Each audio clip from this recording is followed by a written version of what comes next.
Right now, we're digging for new information on the tragic deaths of 4 children overnight. Oh, it just breaks my heart.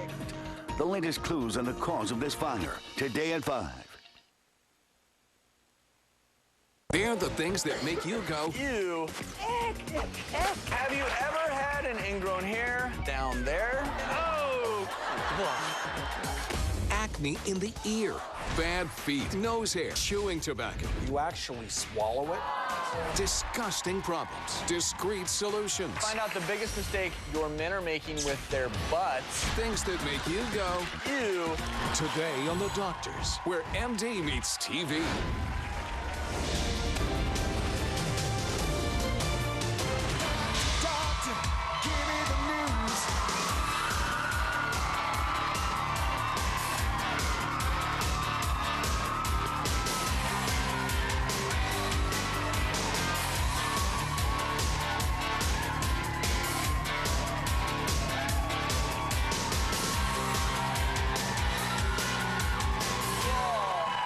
Welcome to the Doctors today. Thank you. Good energy today. So, everyone here and at home, you've heard of the it factor. Well, today on the Doctors, we're talking about the ick factor. You know all those things that make you go, ew? Yuck. Ingrown hairs down there, ashy elbows, your dirty feet, and whether it's in your mate, maybe a total stranger, even yourself, a lot of stuff really does ick us out. Ick. You know what grosses me out? Bathtubs. They're vile. The bacteria. You slip around on your bare bottom. Gross. Coughing. Coughing in your face. They just let one rip. Germs flying at your face. Ugh. Projectile vomit. Disgusting. When people go and pick their nose. Ugh. Ick. Well, we're going to talk about all the things that make you go ew and ick in just a minute. But first, can body quirks actually predict your health? Scientists are discovering more and more physical quirks may actually be early signs of disease. Take a look at your hands. Are your index fingers shorter than your ring fingers? If so, experts say women may be twice as prone to osteoarthritis. Multiple studies show that wrinkles on one or both earlobes may predict future cardiovascular problems. These factors don't necessarily prove cause and effect, but they can point you in the right direction. Like your sense of smell or lack thereof. They are 5 times more likely to develop Parkinson's disease. A D cup or bigger may spell diabetes. But for all of us, the key to longer life, quit smoking, cut back on alcohol, and get plenty of veggies. Wow. Who in the world would think that the length of your finger could predict osteoarthritis? Well, Yeah, look at me. Well, Your short, index is shorter than your ring finger? I mean, it's shorter than. Yeah, it is. I'm good to go. natural to be a little shorter. Right. I think what they're talking about is It's more like- if it's significantly shorter. That you're Okay. Well, I don't that know. you're My knees more- are starting to hurt right now. So I'm not normal because mine's Yours definitely are shorter. Maybe it No, has to be your a lot index is shorter longer. then, huh? right, but their ring finger's longer than their index. Mine are good. Well, it's hard to tell because I've got Yeah, your nails. nails all gone. It's kind of hard to tell you. So clap your hands in the audience if you're a bad driver. I love the look on your face. Should I clap? They're not. So it may not be your fault because a study found that there's a particular gene variant and people who had it performed 20% less well on a driving test. Interestingly. So this is a gene that controls a protein called brain-derived neurotrophic factor, which when you're driving, it may affect your memory in terms of where you're going. And it's genetic. And this is really interesting to me because it was independent. They even looked at, I think, siblings. Right. So it was interesting. But you know what? You can overcome your genes. I mean, so just because that's a really something good point. says that you're going to be, have a predisposing factor for cardiovascular disease or osteoarthritis. Here's what's really interesting, and we'll talk about this more some other time, but they are finding that you can actually change which of your genes are expressed. So you can't change that genetic makeup that you're born with. But we do have the ability to turn some genes on and others off by our habits.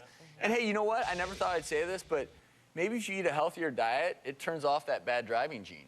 There you go. Yeah, I'm going to stick with that. So our think next topic is going to segue us into really the whole point of this show, which is the things that make you go, ew. So bathing maybe just once a week, healthy or ew? Well, it can. It's both. It's both, actually. It's It's good, both. but it's healthy. Yeah. I think in general we overbathe Yeah. in the United States.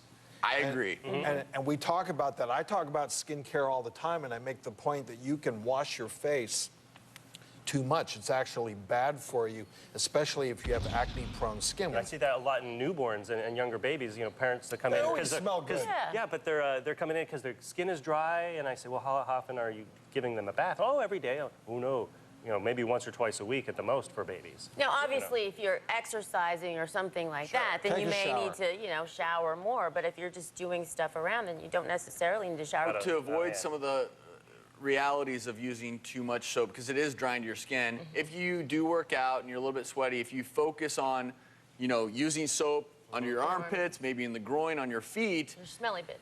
your smelly bits, water in the other areas isn't going to dry out your skin as much. And they found that people that shower every day actually they're more prone to illness. Right. You know, and there was a study in that article that showed that if you only shower, people that shower just once a week actually have less viral infections, less skin infections.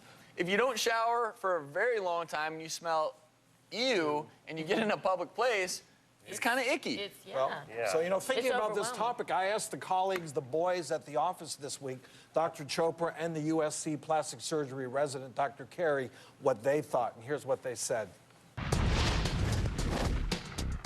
Listen, not many things truly gross us out, but we did come up with a couple things that do skeeve us out. Tummy toe jam, the stuff in your belly button that comes out when we're trying to do a tummy tuck. If you're coming in for liposuction or a tummy tuck, clean out your belly button, please. Please. And Dr. Carey, what did you come up with? Well, clearly it's nipple hair. If you're coming in for breast surgery. Remove the hair, please. Oh, yeah. Oh, man. You got it easy. I'm a pediatrician. I get pooped on, peed on, coughed on, drooled on, vomited on. I have to say that my biggest ick is when you go to the gym, and number one, the floors in the bathroom haven't been washed, and there's pubic hair, and people are walking around barefoot. They're going and, especially men will go to the urinal, and there's urine on the floor, and you can see their feet like sliding in it. And then they're going and they're like putting their foot on the bench. And then you see the naked guy sit on the bench, and you get up, and then you see the butt mark from the sweat. I want to run home. Come on, you got it. What icks you out?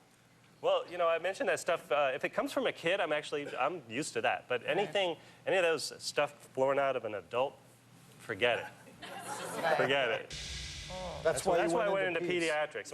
In medical school, when I had to work to do my rotations at the VA hospital. How about a little afterbirth? Holy cow. Does that ick you out? That's beautiful. Yeah, I'm fine with It's that. a beautiful thing. I have to say it icks me out just a little bit. Well, we're used to it. That's the thing.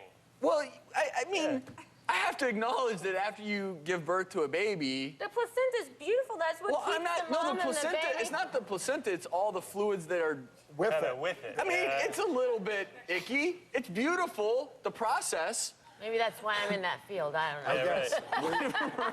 Everybody has their niche, right? I delivered my first baby, and I thought to myself, this is absolutely wonderful. I delivered my second baby. I was like, this is absolutely wonderful. By the third baby, I was like, I could never do this for a living.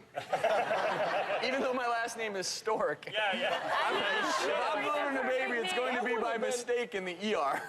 I like to walk around covered in it. It's great. No, seriously. Okay, now that And the would ick me scrubs, out. You know, and when you're training in residency and you go around and you've got stuff on you, it's like, yeah. Well, we're going to cover more of the things that make you go ick in a minute, because coming up, a woman who hates her husband's nicotine habit. But I'm not talking about smoking. I'm talking about the spitting kind. You don't want to miss it. Stay with us.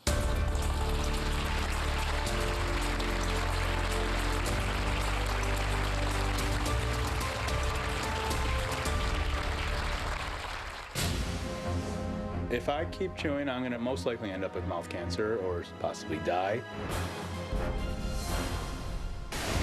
And later. I've recommended this a lot. I've never actually tried it. Yeah, let me see. Oh, yes, ooh, yeah, that's pretty nasty. Go ahead, make your May with a doctor's must-see month of medicine.